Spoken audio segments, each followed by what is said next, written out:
Olá, estamos de volta aqui com o Jornal da Manhã, pela Jovem Pan 100,7. A gente vai estar batendo um papo no dia de hoje com o doutor advogado Ronald Pinheiro, ele que é advogado criminalista, e a gente vai estar tratando sobre a questão da importunação sexual, essa temática, né, que anda tão em voga, principalmente agora, né, nesses períodos de prévia carnavalesca, de carnaval, essas festas, essas grandes aglomerações que funcionam no Brasil afora, e aqui em Maceió também não é diferente. Dr. Ronald, seja muito bem-vindo aqui ao Jornal da Manhã.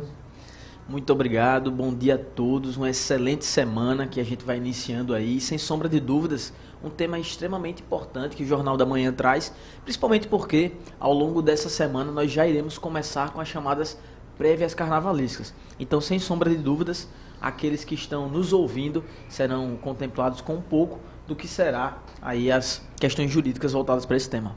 Ronald, primeiro contextualiza para a gente o que é importunação sexual e como ele está enquadrado na questão do Código Penal.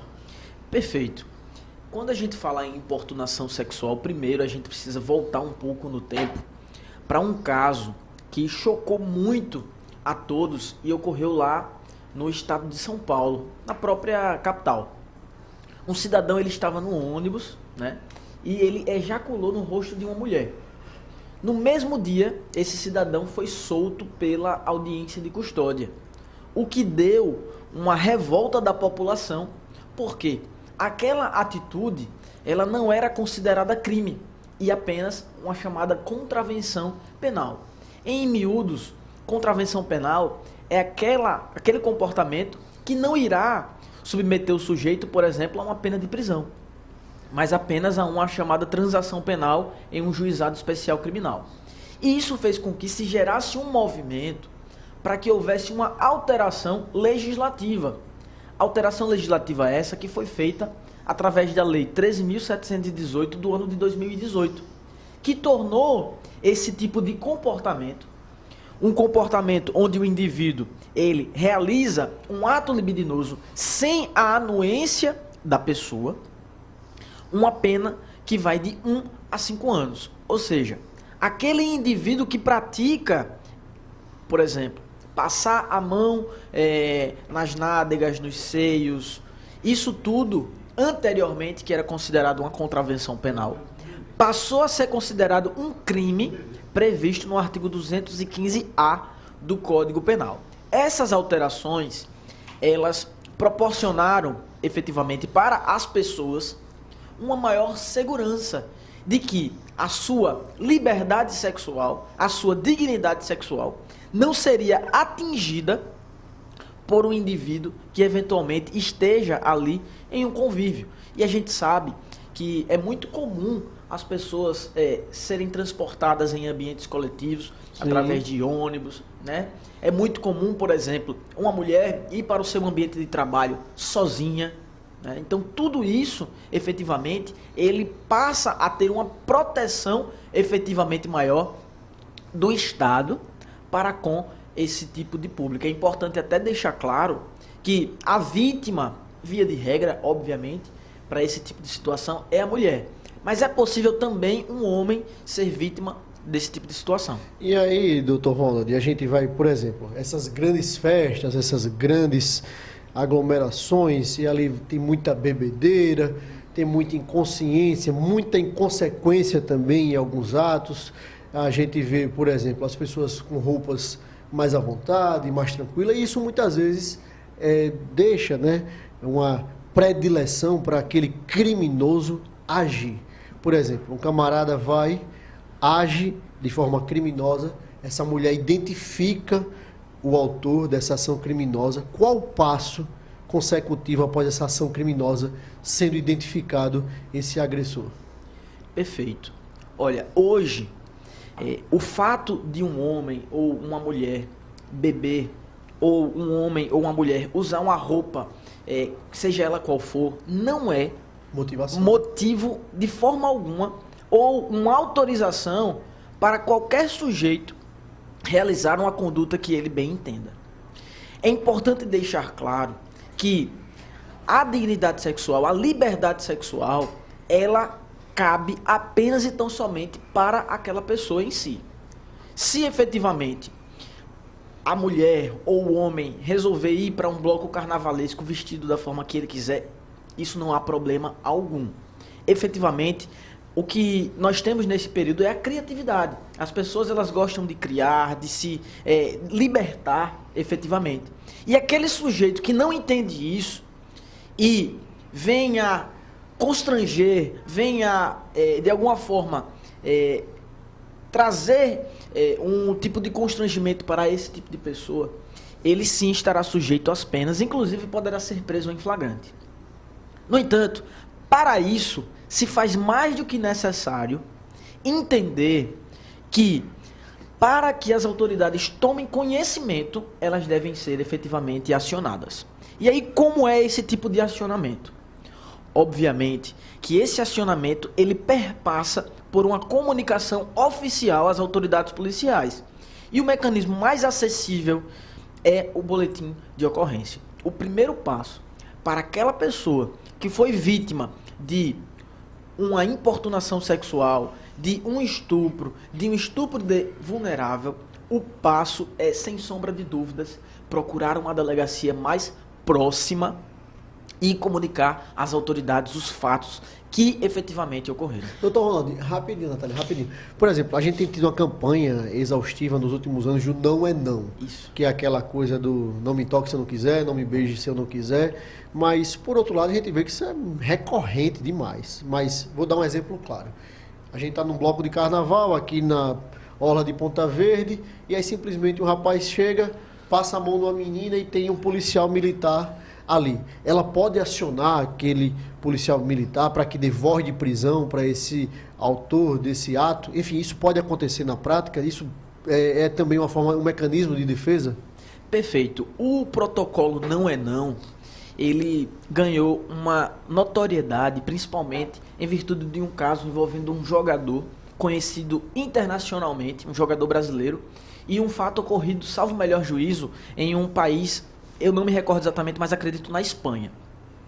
O protocolo não é não, é um protocolo de extrema importância que tem o objetivo de, primeiro, prevenir qualquer tipo de constrangimento ou violação à dignidade sexual, principalmente do público feminino.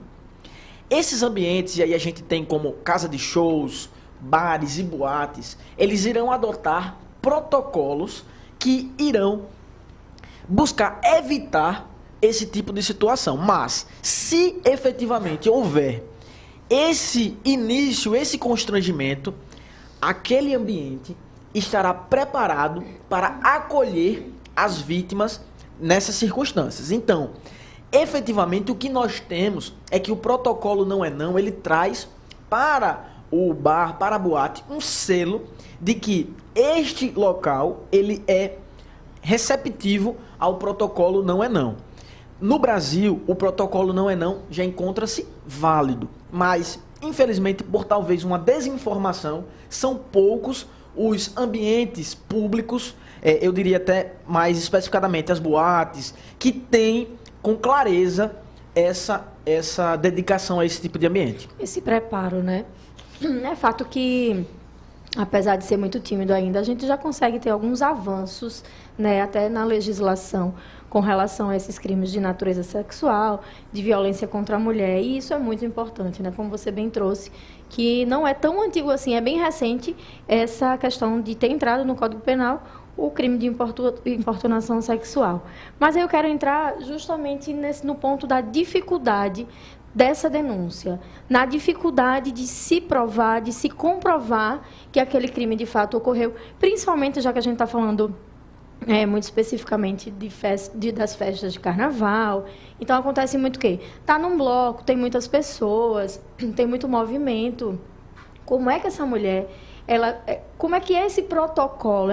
Como é que ela precisa ou como ela deve comprovar que passou por esse abuso, né? Que não deixa de ser um abuso. Então, como é que funciona isso? Quais são as dificuldades que essa mulher tem também nesse processo, a partir do momento que ela sofre uma importunação sexual, doutor? Perfeito. Acredito que essa pergunta é extremamente importante. Por quê?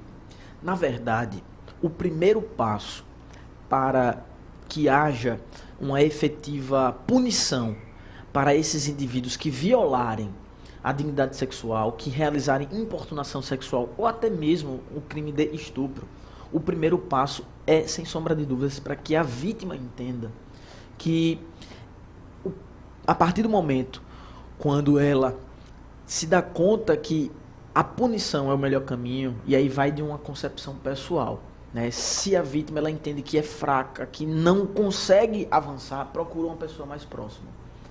Relata o que aconteceu, procura uma amiga, diz o que aconteceu, procura um familiar e, sem sombra de dúvidas, é necessário realizar todo o protocolo. O primeiro passo, e aí esse é importantíssimo, a vítima de um estupro, ela deve passar por um hospital. Por quê? Não se sabe efetivamente quais as consequências para a saúde daquela mulher. Muita gente fala, não, o primeiro passo é procurar a delegacia. Não, o primeiro passo é procurar um hospital voltado especificadamente para as mulheres. Aqui em Alagoas nós temos o Hospital da Mulher. Esse hospital que funciona 24 horas por dia e tem profissionais preparados e capacitados para receber mulheres vítimas nessas condições. Lá será feito um protocolo com medicamentos, psicólogos, assistentes sociais, inclusive lá terá um ambiente também para a realização da comunicação oficial desse crime através de boletim de ocorrência. Então, sem sombra de dúvidas, o primeiro passo é entender que não é ela que está cometendo o crime ou ele que eventualmente for vítima dessa situação, mas pelo contrário, ela é vítima.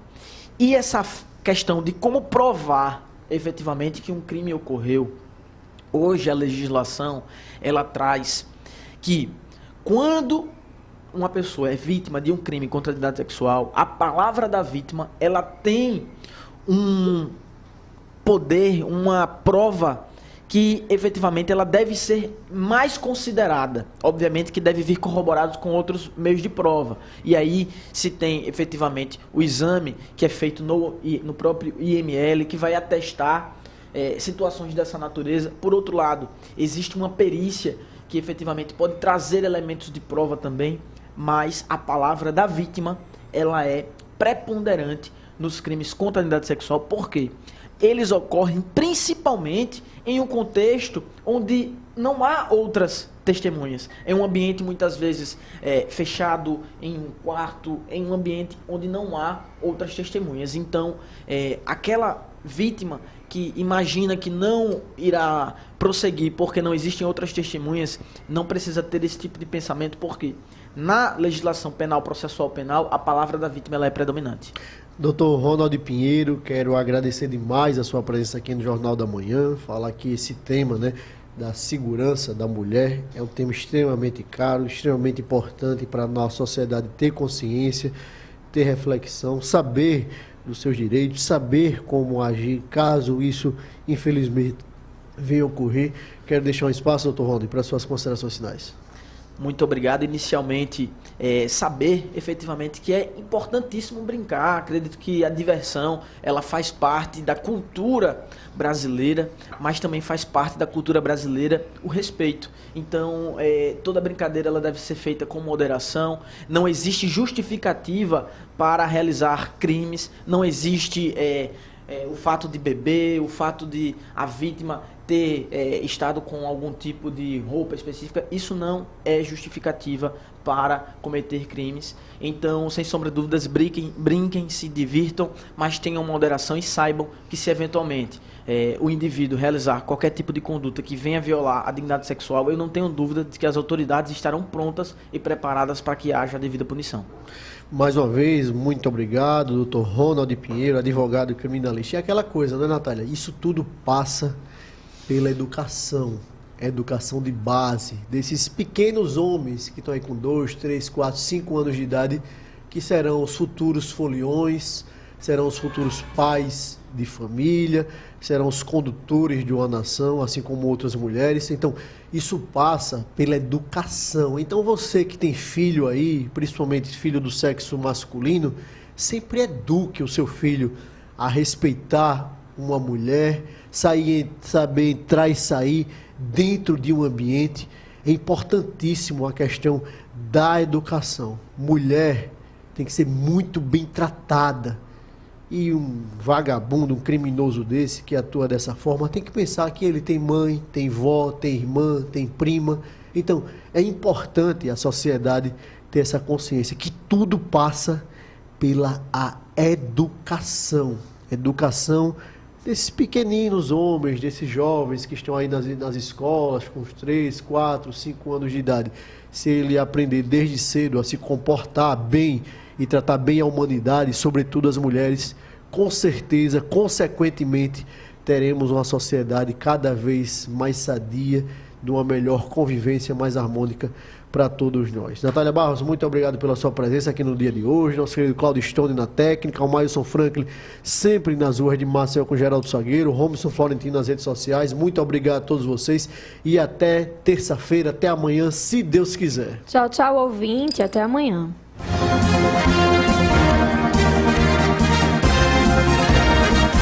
Você ouviu Jornal da Manhã, edição Maceió.